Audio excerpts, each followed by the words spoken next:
Casteism, भेदभाव, ये सब लोगों के लिए है कि जो अपने आप को तथाकथित ऊंची जाति के लोग बोलते हैं वो तो नीची जाति जिनको बोलते हैं, जबकि इंसान की कोई जाति नहीं होती है। इंसान तो उसका खून एक जैसा होता है, उसका जो है blood group A B positive, और वो उस तरह से डिफरेंट हो सकता है, लेकिन वो चमड़ी का बना हुआ होता है। और हर इंसान के 2 आंख, 1 नाक, 1 मुंह, 2 कान, एक धड़, इस तरह से ही होता है। मतलब हाथ में, अगर हाथ में 5 उंगली और ये सब चीजें होती है, अगर किसी को इससे ज्यादा हो जाए तो लोग उसको जो है अच्छा नहीं समझते, लोग उसको से दूरी बना के रखना चाहते हैं।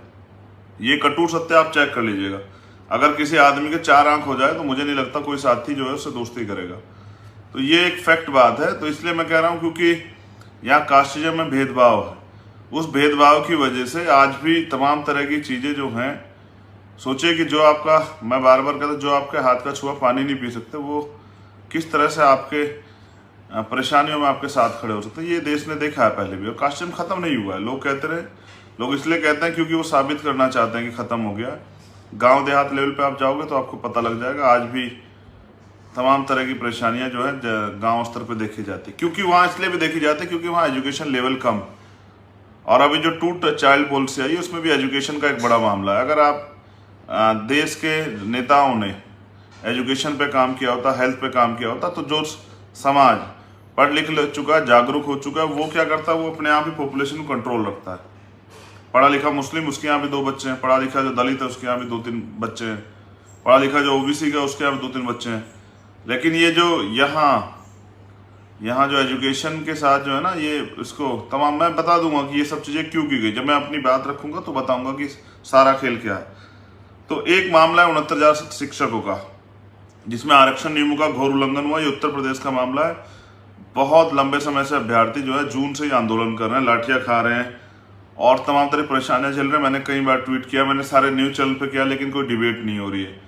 और बुरा ये है कि इसमें जो आरक्षित वर्ग के लिए जो सीटें थी, उनसे जो है वो अनारक्षित वर्ग के लोगों को वो दे दी गई है, आवंटित कर दी गई है, जिससे आरक्षित वर्ग के लोगों में, नौजवानों में, अभ्यर्थियों में गुस्सा है। मैं बस इस पे एक बात रखना चाहता हूँ, बहुत जनरली बात, कि एक माँ बाप जो हैं अपनी मेहनत की, ईमानदारी के पैसे से और खून पसीने कमाई से अपने बच्चे को पढ़ाते हैं, वो उसको तैयारी कराते हैं। वो अपने, मैं बार बार कहता हूँ क्योंकि एक मैं गरीब परिवार से आता हूँ, एक प्राइमरी स्कूल के हेडमास्टर का बेटा हूँ, तो मैं इस बात को समझता हूँ कि पिताजी जो हैं वो खुद जूता नहीं पहनते, हमें स्कूल की ड्रेस बनवा के देते हैं, और वो हमारी पढ़ाई के लिए अपने तमाम तरह के सपनों को अंदर ही अंदर खत्म कर देते हैं। लेकिन वो हम कोशिश करते हैं कि जो जिंदगी जो परेशानी की जिंदगी में झेलते हैं, मेरे बच्चे ना झेलें, तो इसमें वो प्रयास करते हैं। और उसके बाद इस तरह का जब धोखा होता है, सरकार द्वारा षड्यंत्र करके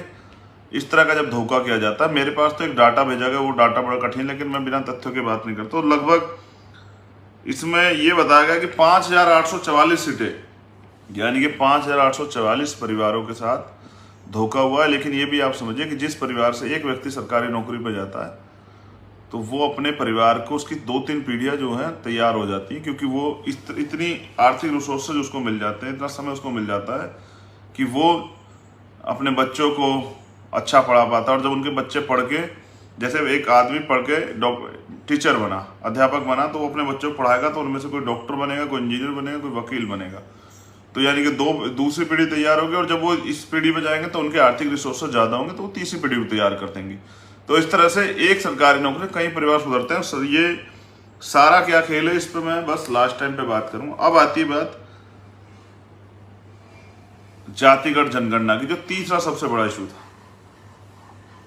तो जातिगत जनगणना पे मेरे पास एक साथी ने एक रिपोर्ट भेजी थी, मैं वो रख दूंगा। लेकिन जातिगत जनगणना एक बड़ा मामला है, और इसमें इसका लगातार जो है ना प्रयास भी होता रहा कि जातिगत जनगणना हो, लेकिन हुई नहीं है। जातिगत जनगणना जो है हुई नहीं है काफी लंबे समय से, और हमेशा सभी सरकारों ने उसको टाला है। और मैं इस पे एक रिपोर्ट मेरे पास थी, अगर मेरा मन तो इसको पढ़ के सुनाने का, लेकिन ये पढ़ के सुनाने से अच्छा मैं इसको जरा सा बस डिफाइन कर देता हूं आपके सामने, हल्के शब्दों में रख देता हूं कि आपको जानकारी हो जाए।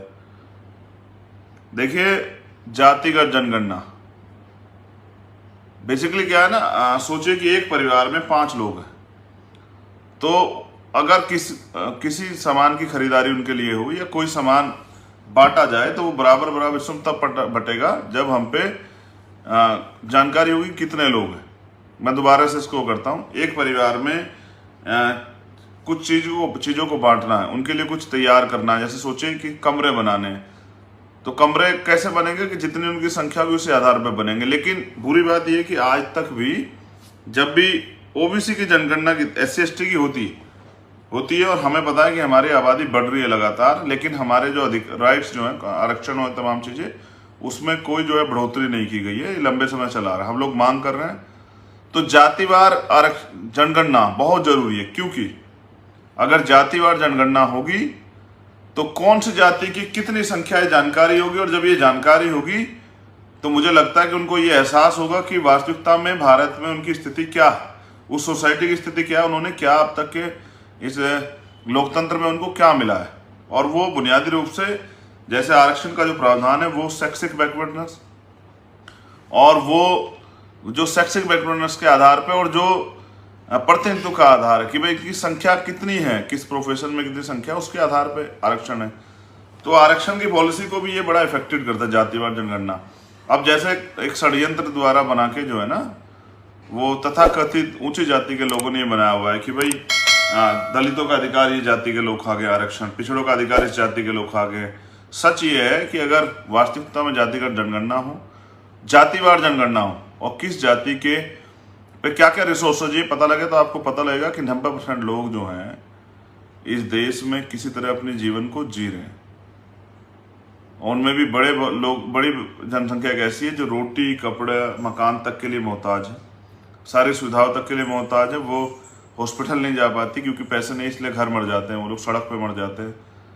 ठीक है, वो खाने भूख के कारण मर जाते हैं, वो और तमाम तरह की परेशानियों से मर जाते हैं। हाँ, बहुत बुरी बुरी चीज़ें हैं, मैं उस पर डिस्कस लगातार करता रहता हूँ अपने भाषणों में, लेकिन ये भाषण मैं आपको एक रिपोर्ट पढ़ के सुनाई देता हूँ। 2011 में भारत में जाति जनगणना कराने के लिए भारत जो है 2011 में जातिगत जनगणना कराने के लिए बहुत करीब पहुंच गया था। लोकसभा में इस बात पर आम सहमति बनती दिखी कि जाति जनगणना कराई जाए, लेकिन मनमोहन सिंह सरकार के कुछ मंत्रियों, जिनमें प्रणब मुखर्जी, नाम याद रखें, और पी चिदम्बरम प्रमुख थे, जो कुछ प्रभावशाली नौकरशाहों ने तकनीकी पेंच फंसाकर कि इससे जनगणना की सूचिता प्रभावित होगी, 2011 में जनगणना में जाति की गिनती नहीं होने दी, और मीडिया ने भी जातिगत जनगणना खिलाफ माहौल बनाया। और देखिए, मैं फिर कह रहा हूं, बहुजन यूट्यूब्स बहुत अच्छा काम करते हैं। हमारे जो छोटे छोटे जो लोग लगे हैं, थोड़े से कहीं फिट हुए हैं न्यूज चैनल्स में, वो अपना काम करते रहते हैं। कई बार हमें काशीराम साहब की इस बात को समझना चाहिए कि मनी माफिया मीडिया इनसे सावधान रहना चाहिए। आगे आप सुनिए।